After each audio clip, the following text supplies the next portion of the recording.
예배에 오신 여러분을 주님의 이름으로 환영합니다.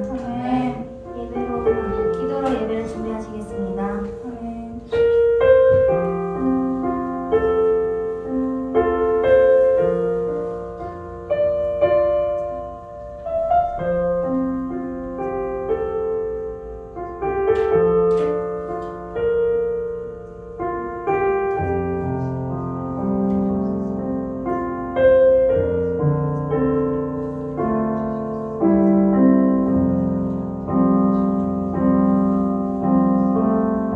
하나님 아버지, 오늘도 이 자리에 나와 찬양할 수 있게 하심에 감사합니다. 이 찬양을 부를 때 주님 앞에 나가길 소원합니다. 주님께서 찬양과 기도를 들어주시옵소서. 예수님 이름으로 기도드립니다.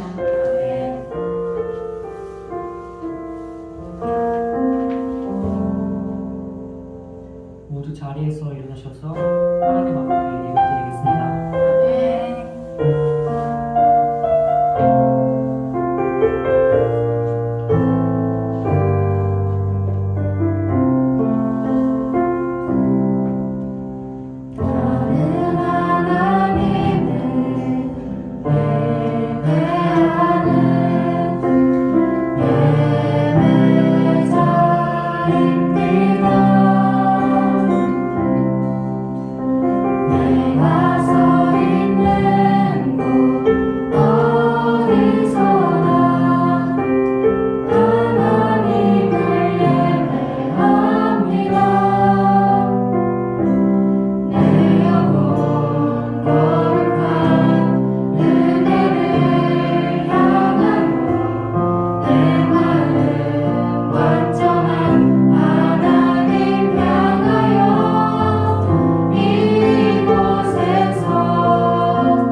죽임당한 그 어린 양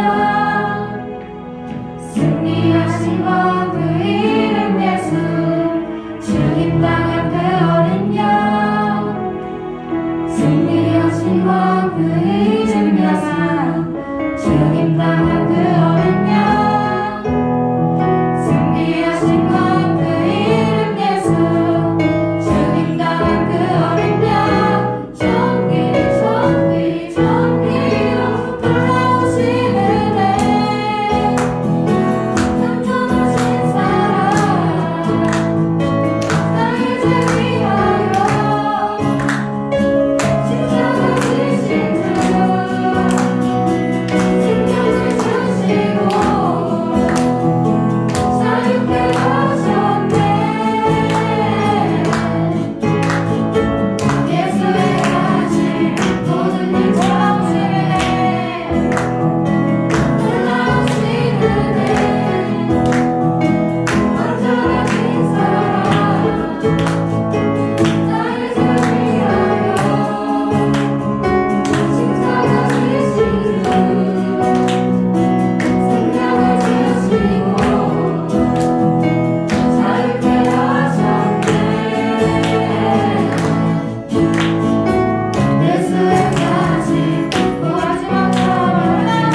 전능하신 하나님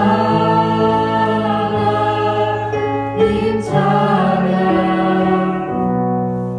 영원히 다스리네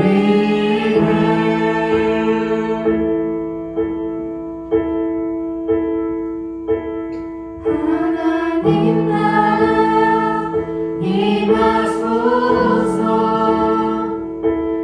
영광과 존귀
아버지 하나님 천지의 창조주를 믿습니다. 나를 위해 일하시는 우리 주 예수 그리스도를 믿습니다.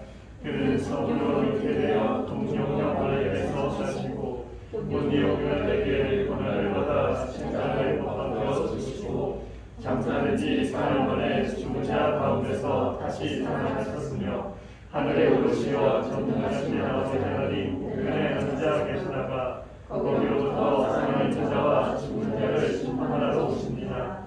나는 성령을 믿으며 거룩한 공교회와 성도의 교제와 죄를 용서받는 것과 몸의 부활과 영생을 믿습니다. 아멘.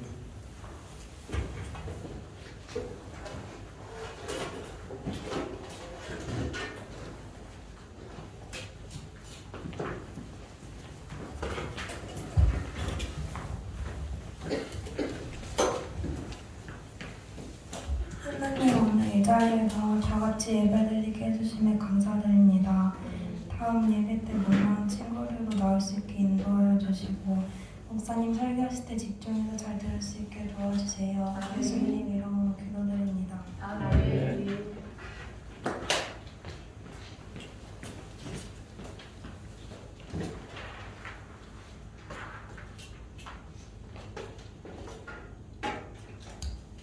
네, 하나님께서 저희들에게 주신 말씀은 시편 51편 16절에서 19절 말씀입니다.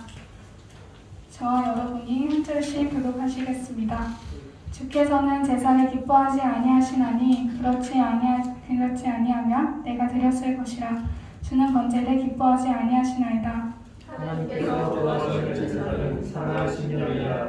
하나님이여 사랑하고 동의하는 마음을 주께서 시간자니 아니하시리이다.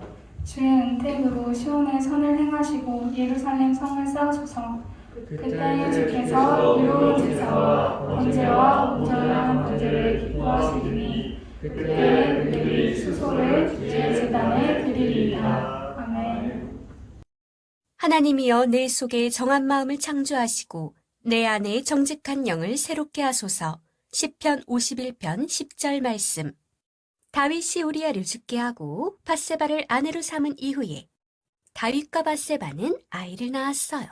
그런데 어느 날 다윗에게 한 선지자가 찾아왔어요. 나단이라 이름하는 선지자였는데요. 나단 선지자는 다윗에게 어떤 이야기를 들려주었어요. 왕이시여, 제 이야기를 한번 들어보시지요. 어떤 마을에 두 사람이 있었습니다. 한 사람은 부자였고 한 사람은 가난한 사람이었습니다. 부자에게는 양들과 소들이 아주 많이 있었고 가난한 사람에게는 작은 어린 암양 한 마리뿐이었지요. 그런데 가난한 사람이 기르고 있는 이 어린 암양은 하나밖에 없는 너무나 소중한 양이어서 밥도 같이 먹고 물도 같이 마시고 잠도 같이 자는 마치 딸과 같은 존재였다지요. 그런데 어느 날 부자에게 나그네가 찾아와서 부자는 나그네에게 음식을 대접해야 했습니다. 헌데 부자는 자신이 가진 양들과 소들로 대접을 하자니 너무나 아까운 것입니다. 그래서 부자는 어찌하였냐고요? 가난한 사람이 기르고 있는 어린 양을 빼앗아 버렸습니다. 그리고 부자는 빼앗은 양으로 나그네를 위한 음식을 대접했다고 합니다. 나단의 이야기를 들은 다윗은 화를 냈어요. 어허, 그 부자는 마땅히 죽어야 하겠구나. 어찌 그 부자는 가난한 사람을 불쌍히 여기지 않고 그런 일을 할 수 있단 말이냐? 그런데 바로 그때였어요.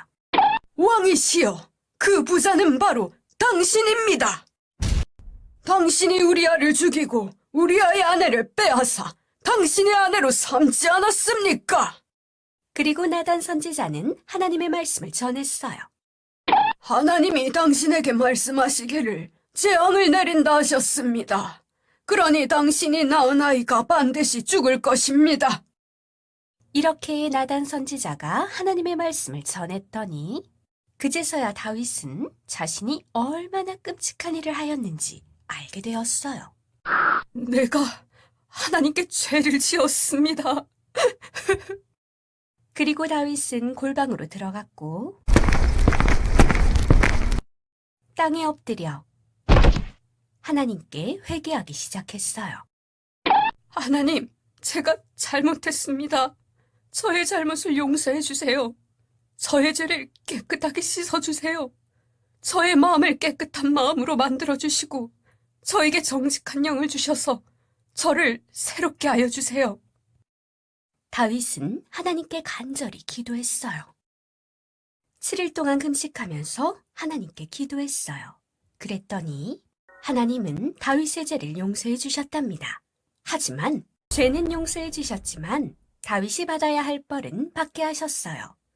다윗과 밧세바에게서 태어난 아이가 결국 죽고 말았답니다. 죄는 용서해 주시지만 벌은 면제하지 않으시는 하나님이심을 우리는 늘 기억해야 한답니다. 정결한 마음 주시옵소서. 오 주님, 정직한 영을 새롭게 하소서.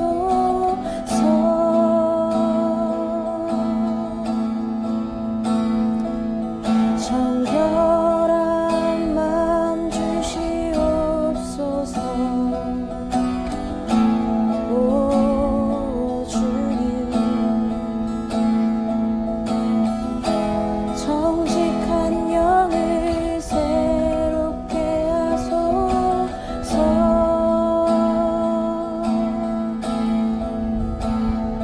나를 주님 앞에서 멀리 하지 마시고 주의 성령을 거두지 마옵소서.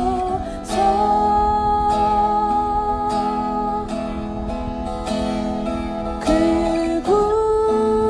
구원의 기쁨 다시 회복시키시고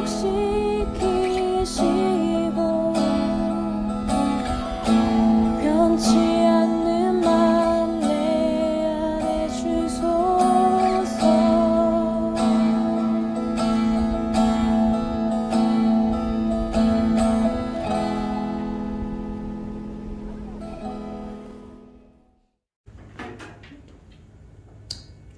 오늘도 우리 같이 말씀 읽으면서 주님께서 우리 각자에게 주신 하나님의 은혜를 붙드는 귀한 시간이 되길 원합니다. 우리 시편 51편 16절에서 19절까지 우리 한 목소리로 합독하겠습니다. 시작. 주께서는 제사를 기뻐하지 아니하시나니 그렇지 아니하면 내가 드렸을 것이라. 주는 번제를 기뻐하지 아니하시나이다. 하나님께서 거하시는 제사는 상한 심령이라. 하나님이여, 상하고 통회하는 마음을 주께서 멸시하지 아니하시리이다. 주의 은택으로 시온에 선을 행하시고 예루살렘 성을 쌓으소서. 그때 주께서 의로운 제사와 번제와 온전한 번제를 기뻐하시리니 그때 그들이 숫소를 주의 제단에 드리리이다. 아멘. 우리 오늘은 우리가 찬양 한 곡으로 부르고 우리의 말씀 우리 나누도록 하겠습니다. 방금 아까 영상에 나왔던 찬양인데요. 알고 계신 분도 있으실 거고 모르신 분도 있을 텐데 이 찬양의 가사를 생각하면서 우리 이 찬양을 좀 불렀으면 좋겠어요. 정결한 마음 주시옵소서.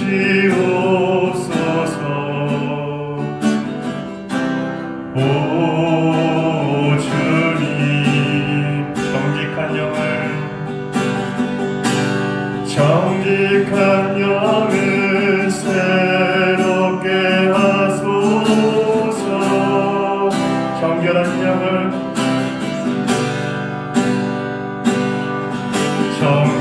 정결한 마음 주시옵소서. 오 주님, 정직한 영을 새롭게 하소서. 나를 주님 앞에서 나를 주님 앞에서 멀리 하지 마시고 주의 성령을 거두지 마옵소서.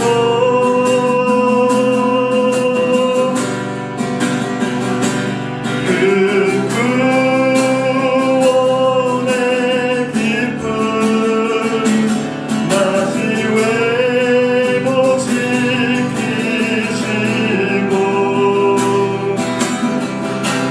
변치 않는 맘 내 안에 두소서. 나를 주님 앞에서 나를 주님 앞에서 멀리 하지 마시고 주의 성령을 거두지 마옵소서.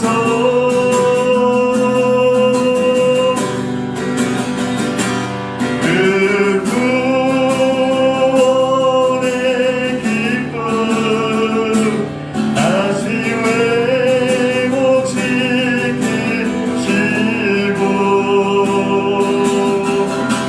변치 않는 맘 내 안에 두소서. 변치 않는 맘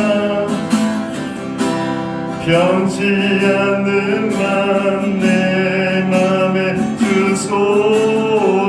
변치 않는 맘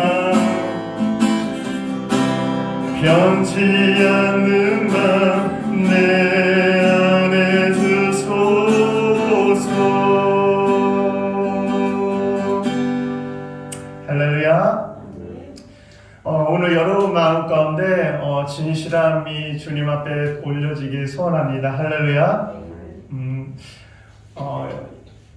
우리가 항상 사람을 대할 때든 하나님에 대할 때든 항상 좀 진실한 마음으로 대할 때 우리 마음이 통하는 것 같아요. 항상 여러분 마음이 하나님 앞에서 진실함으로 통하시길 간절히 소원합니다. 할렐루야. 우리 앞뒤로 우리가 인사 나누겠습니다. 사랑합니다. 축복합니다.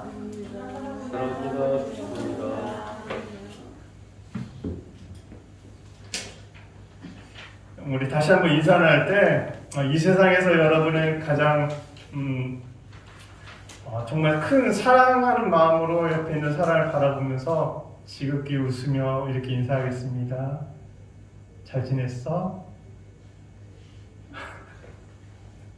자, 인사를 나누시라고요. 네.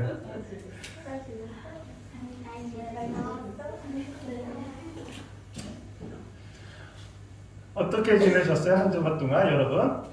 여러분 다 각자 개학하셨고 이제 학교 공부 시작하셨죠? 그렇죠? 네. 새 학기가 시작이 됐습니다.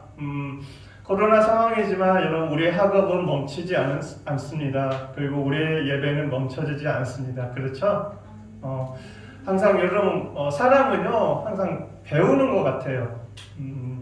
그래서 사람이 언제 죽냐라고 우리가 말할 때 저는 그렇게 생각이 돼요. 배움이 멈출 때 죽는 것 같아요. 우리는 죽을 때까지 배우는 것 같아요. 우리가 생각하는 공부의 개념이 좀 다른 것 같아요. 우리는 학교에서 막 이렇게 뭐 수학 배우고 영어 배우고 이것만 공부라고 생각하는데 우리 삶 자체가 공부예요. 여러분 지금은 몰라요. 지금 여러분 공부하는 게 의미가 뭔지 몰라요. 그냥 학교에서 뭐 대학 가기 위해서 내 어떤 뭐 직업 갖기 위해서 공부하기 때문에 여러분 그 목표만 생각하기 때문에 그것만 공부라고 생각하는데 우리가 배우고 있는 모든 것이 다 공부입니다.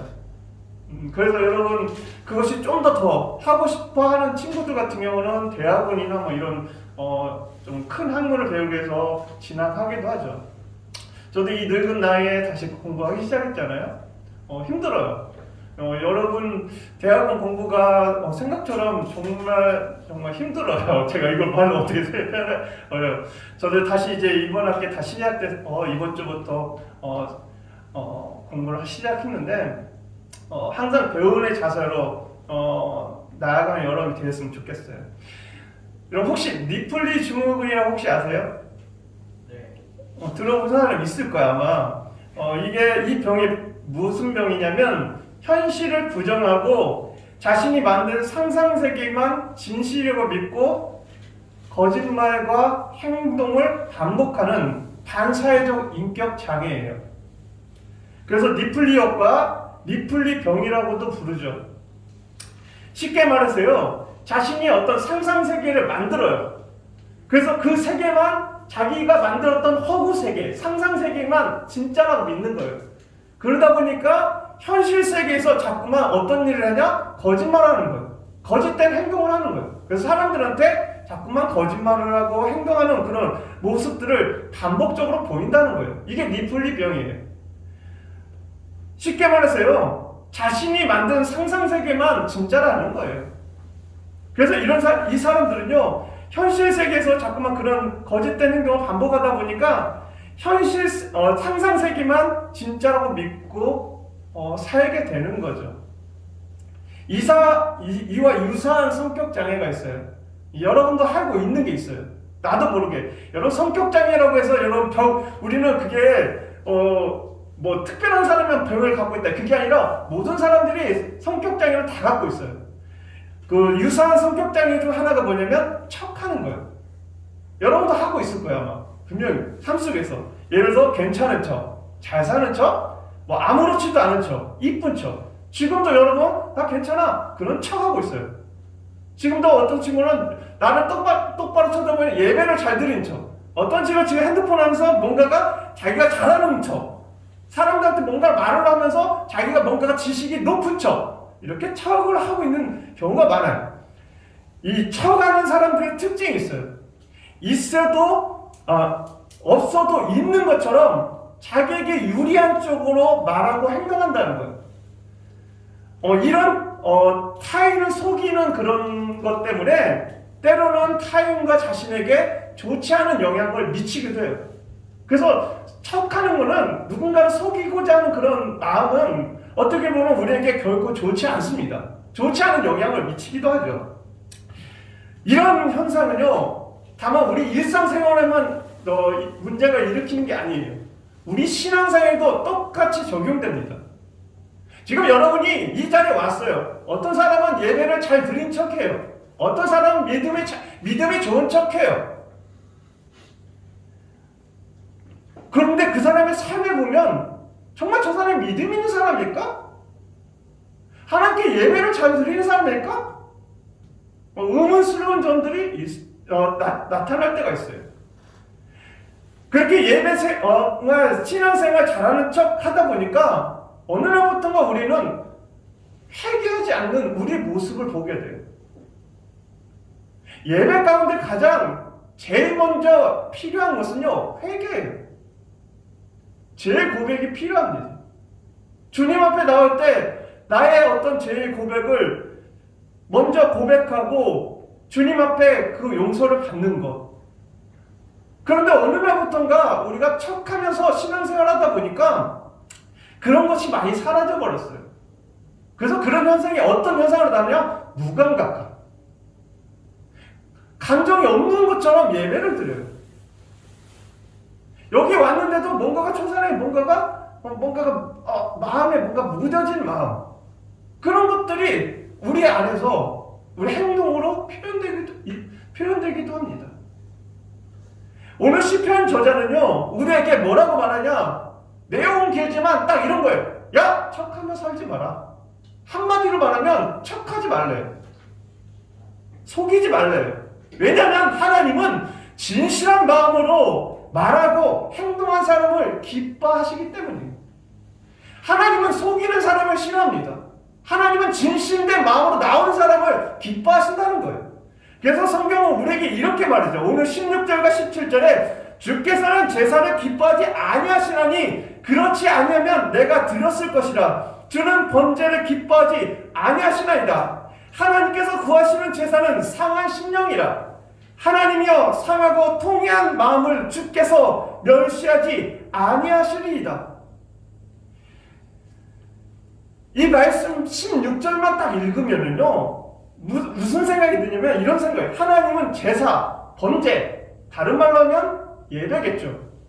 하나님은 예배를 기뻐 받지 않는 분으로 오해할 수 있어요. 16절만 읽으면요.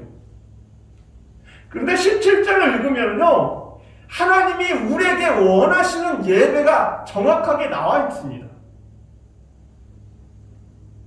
성경은 그것을 상한 심령이라고 표현해요. 상한 심령이라는 말은요, 자신이 죄 지은 것에 대해서 애통하는 마음이래요. 내가 죄를 지은 것에 대해 애통한다? 뭐 눈물을 흘리겠죠. 그리고 큰 목소리로 말하겠죠. 그걸 애통이라고 표현하죠. 내가 죄를 지어서 눈물로 내가 죄를 지었어요 고백하는 그 마음, 이게 상한 심령이에요. 구체적으로 말해볼까요? 자기의 죄 문제를 스스로 해결할 수 없다고 인정하는 거예요. 그리고 전적으로 하나님께서 이 부분을 해결해달라고 매달리는 마음.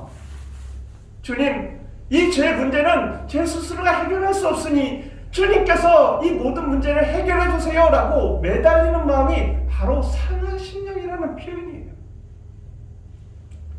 정리해보면 이런 말이에요. 하나님은 진실하게 자기 고백을 하는 사람들의 예배를 받으신다는 거예요. 여러분이 이 자리에 앉아있지만 여러분이 정말 사람에게 보이려고 예배를 드리면 사람은 모를 수 있어요. 하지만 하나님은 알고 계세요. 하나님이 여러분이 지금 이 자리에 앉아있으면서 어떤 생각하는지, 어떤 마음을 갖고 있는지 다 알고 계신 거예요. 그런데 하나님이 진짜 원하시는 마음은 진실된 마음, 정직한 마음, 그 마음으로 하나님께 나와서 하나님께 내 죄를 고백하는 것, 이걸 원하신다는 거예요. 이런 예배를 받으시길 원하신다는 겁니다. 그래서 시편 저자는 오늘 우리에게 이렇게 말하는 거예요. 예배 드린 척, 믿는 척 하지 말라는 거예요. 진실된 마음으로 하나님께 나와야 된다고 오늘 시편 저자는 우리에게 얘기해 주고 있습니다. 사실 시편 51편은요, 여러분 알고 있는 사람도 있겠지만 이것은요 다윗이라는 인물, 다윗은 이스라엘이라는 나라에서 가장 위대한 왕을 통해요. 지금도 이스라엘 사람들에게 가장 왕하면, 역대 왕, 대통령 하면 제일 먼저 떠오르는 사람이 다윗이에요. 다윗은 정말 위대했거든요. 그러니까 그것을 다 나열할 수가 없어요. 사람들의 머릿속에 아직도 기억되고 있으니까 그게 말로 다 했죠. 이 다윗이 죄를 지었어요. 다윗도 사람인지라 죄를 짓고 하나님께 회개해서 쓴 시가 바로 이 시예요. 죄에 대한 고백을 하면서 하나님 용서해달라고 했던 참회 시가 오늘 51편입니다. 그런데 그 배경이 있어요. 그 배경이 무엇이냐? 간단한 얘기하면 이런 얘기예요. 다윗이 어느 날 궁궐을 지나다가요, 아름다운 여인을 발견합니다. 그 여자는 결혼한 사람이었어요. 그런데 다윗이 요즘만 오면 성폭행을 행사한 거예요. 권력으로. 그리고 그 사실이 사람들에게 알려질까 두려워가지고 그 여자의 남편 우리아라는 장군이 있거든요. 그 장군을 전쟁터에 보냅니다. 그것도 맨 선봉에. 여러분, 선봉에 선다는 거 어떤 의미야? 죽을 수도 있다는 거예요. 죽을 가능성이 더 높다는 거예요. 그래서 우리아를 선봉에 전쟁터에 서서 실제 죽게 돼요. 그런 후 이제 이 여자가 남편이 잃었잖아요. 그래서 자연스럽게 다윗은요 그 여자를 아내로 맞이합니다. 그래, 아이까지 낳죠. 아까 영상에 보면 아이까지 낳죠. 물론 그 아이는 죽게 돼요. 그 죄에 대한 대가로. 하나님은 이 사실을 다 알고 계셨어요. 사람들은 몰랐어요. 왜? 다윗하고 그 여자만 알고 있었던 이야기니까. 그런데 하나님은 알고 계셨죠. 그래서 하나님이 어느 날 선지자 나단을 보냈던 거예요. 다윗에게 딱 보내서 아까 그와 같은 영상에 나왔던 그런 예언을 하면서 당신이 그런 나쁜 놈입니다 라고 말한 거예요. 그때 다윗이 그 이야기, 선지자의 그 호통치는 이야기를 듣고 자신의 죄를 바라보게 돼요. 그러면서 다윗이 애통하는 마음으로 자기의 잘못을 뉘우치며 지은 시가 바로 시편 51편이에요. 다윗도 사람이었어요. 그래서 그는 전령을 통해서 요압 장군에게 보내는 서신을 통해서 밧세바의 남편을 죽이는 죄를 짓게 됩니다. 이런 일은 그런데 다윗이 우리아를 죽게 할 때 이런 표현을 쓰고 있어요. 이건 누구에게나 일어날 수 있는 일이다. 합리화시켜요. 사무엘 그 내용이 사무엘 하의 내용이 나오는데요. 다윗이 이런 말을 하고 있어요. 다윗이 전령에게 이르되 너는 요압에게 이같이 말하기를 이 일로 걱정하지 마라. 칼은 이 사람이나 저 사람이나 삼킨다. 이게 무슨 말이냐면요. 다윗이요. 이 자기의 범죄를 묵마하기 위해서요. 이 우리아를 죽이는 사건이 나오잖아요. 아까 말한 것처럼. 그런데 전령을 통해서 편지를 씁니다. 요압 장군에게. 대장군이죠. 그 대장군한테 편지를 보내서 이 우리아를 맨 선봉에 써라. 서게 하라. 이렇게 하면서 뭐라고 했냐면 이렇게 말한 거예요. 야, 걱정하지 마라. 전령에게. 전쟁터에서 칼로 이 사람도 죽고 저 사람도 죽는다. 지금 다윗은요, 우리아가 전쟁터에서 죽는 건 누구에게 있는 일이야 라고 합리화시키고 있어요. 한마디로 하나님과 사람들 앞에서 자신을 괜찮은 척, 아무렇지도 않은 척, 별거 아닌 척 속이려 했던 겁니다. 그러나 하나님은 다 알고 계셨죠. 그래서 성경은 이 다윗을 향해서 이렇게 제시는 다윗을 향해서 이렇게 표현합니다. 다윗이 행한 그 일이 여호와 보시기에 악하였더라. 이처럼 다윗도 니플리 증후군에 빠져서 자기 합리화로 살았던 겁니다. 그때 하나님이 선지자 나단을 보내 다윗이 진짜 자신의 모습을 보게 된 겁니다. 그때서야 비로소 다윗은 자신의 죄를 바라보며 자기가 이런 정말 심각한 죄를 지었구나 라는 것을 인정하게 됩니다. 그리고 그는 금식하면서 하나님께 엎드려 진실된 마음으로 회개 기도합니다. 아픈 사람이 병이 나으려면 어떻게 해야 될까요? 여러분, 아픈 사람 병 나으려면 어떻게 해야 될까요? 첫 번째는요, 자기가 아프다는 사실을 인정해야 돼요. 내가 아픈데 아프다고 인정하지 않는 사람이 많아요. 그래서 병원 가지 않고 그것을 계속 참아내다가 어떻게 해요? 병이 커지는 경우도 있어요. 아픈 사람이 병이 낫기 위해서는 가장 첫 번째 단계는요, 내가 아프다는 사실을 인정해야 됩니다. 그런 후 어딘가 아픈지 자기가 그 아픈 내용을 있는 그대로 말해야 돼요. 의사 선생님에게, 부모님에게, 누군가한테 말해야 돼요. 그래야 이 사람이 어디가 아프구나 해서 그거에 대한 치료법이 나오겠죠. 그런데 안 아픈 척, 괜찮은 척 하면 절대 나을 수 없습니다. 그러면 고통만 더 커질 뿐입니다. 이에 잠언 저자는 오늘 우리에게 이렇게 말해요. 자기 죄를 숨기는 자는 형통하지 못하나 죄를 자복하고 버리는 자는 불쌍히 여김을 받으리라. 메시지 성경에 보면 이렇게 표현합니다. 죄는 눈가림으로 넘어갈 수 없다. 죄를 인정하고 버려야 불쌍히 여김을 받는다. 여러분, 죄는 숨긴다고 숨겨지는 게 아니에요. 우리 죄는요, 우리를 더욱더 고통스럽게 만듭니다. 하나님은 우리가 하나님과 멀어지고 하나님과 가까이 하자는 그 죄는 때로 우리를 힘들게 해요. 여러분, 우리가 세상 속에서 왜 힘들까요? 하나님과 멀어서 살고 있기 때문에 그래요. 우리가 걱정하고 염려하는 이유가 뭘까요? 하나님과 멀리 떨어져 있기 때문에 그래요. 우리는 그 사실을 인정하지 않아요. 인정하지 않으니까 계속 그 고통만 계속 커지는 것 뿐이에요. 계속 염려하고 걱정하고 그런 고통 속에서 살아가는 것 뿐입니다. 우리는 인정해야 돼요. 하나님과 멀어졌다는 사실을 내가 하나님과 가까이 함께하지 있다는 그 죄를 인정해야 돼요. 그리고 자기가 어떤 죄를 지었는지 그것을 일일이 주님 앞에 고백해야 합니다.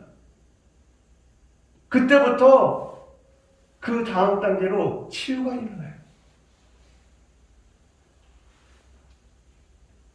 사랑하는 에피스 학생 여러분, 이제 척하면서 살지 마시길 소원합니다. 예배드리는 척, 신앙생활 잘하는 척, 하나님은 다 알고 계세요. 지금도 하나님을 무시하고 하나님을 떠난 죄의 신분으로 여러분 살고 계십니까? 그렇다면 하나님과 함께 하지 않으려는 자신의 죄를 먼저 인정하시길 소원합니다. 그리고 진실되게 하나님께 자신의 죄를 낱낱이 고백하시길 소원합니다. 그럴 때 주님께서는 여러분의 마음을 이루하시고 여러분의 삶을 아름다운 길로 회복해 주실 것입니다.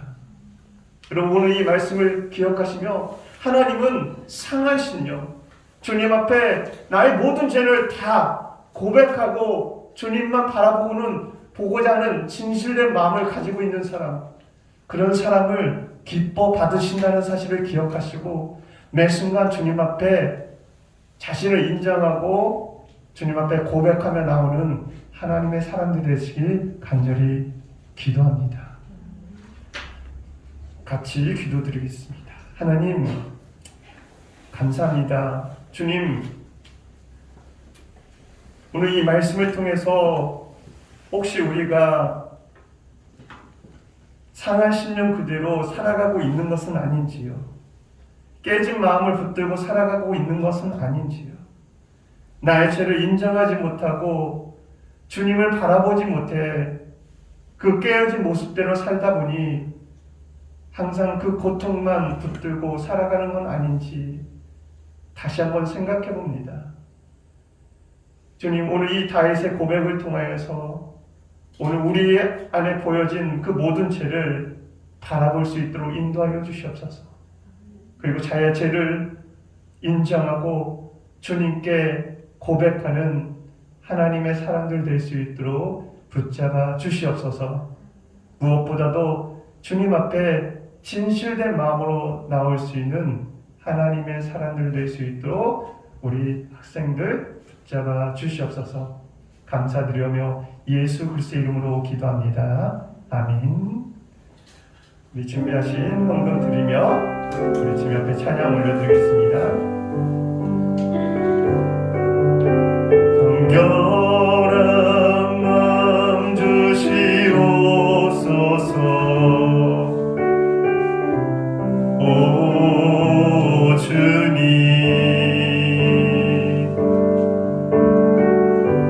정직한 영을 새롭게 하소서.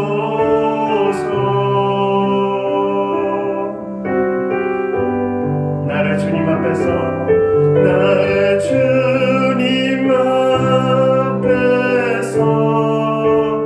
멀리 하지 마시고 주의 거두지 마옵소서.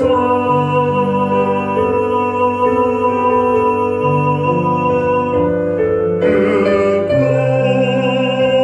구원의 기쁨 다시 회복시키시고 변치 않는 맘 내 안에 주소서.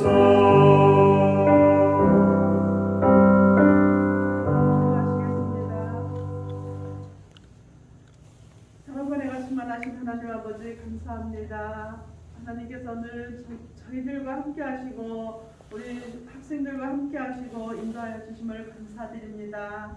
감사하신 하나님, 오늘도 지금 우리 목사님 말씀을 통하여서 우리 모두가 회개할 수 있는 그런 마음이 되어지게 하시고 사랑할 수 있는 마음이 되어지게 하시고 주님과 동행할 수 있는 마음이 되어지게 인도하여 주시옵소서. 하나님, 늘 나 하나만을 생각하는 것이 아니라 내 주변을 생각하며 사랑하며 살아갈 수 있는 우리 모두가 되어지게 인도하여 주시옵소서.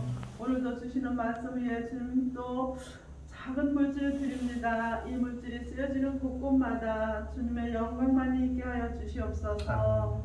주님, 또 한 주간 지내야 합니다. 돌아오는 그 다음 주일까지 우리 친구들 건강으로 지켜주시고 인도하여 주셨다. 다시 만날 수 있게 인도하여 주시기를 간절히 바라고 원하며 감사하신 예수님의 이름으로 기도드렸습니다. 이 시간 우리 다 같이 일어나셔서 공동체 고백을 낭독하겠습니다. 나는 하나님의 사랑을 받고 있다. 나는 사랑의 이유와 목적이 있다. 나는 하나님과 사람들에게 소중한 사람이다. 나는 하나님과 사람들에게 인정받고 있다. 하나님은 나를 기대하시며 나에게 관심이 많다. 하나님의 사랑은 영원토록 변함없고 동일하다. 하나님은 나를 통해 일하시길 원한다. 인류와 대한민국은 나를 필요로 한다. 목사님, 선생님, 우리 반 친구들은 나를 좋아한다. 이렇게 좋은 나는 내가 정말 좋다. 이제는 우리 주 예수 그리스도의 은혜와 아버지 하나님의 사랑하심과 성령의 교통 인도하심이 자신의 죄를 인정하고 하나님 앞에 진실되게 나와 자신의 모든 것을 고백하며 주님 안에서 참된 위로와 행복하게 소원하는 여기 모인 하나님의 사람들 머리 위에 이제부터 주님의 은혜가 함께 하시길 간절히 축원하옵나이다.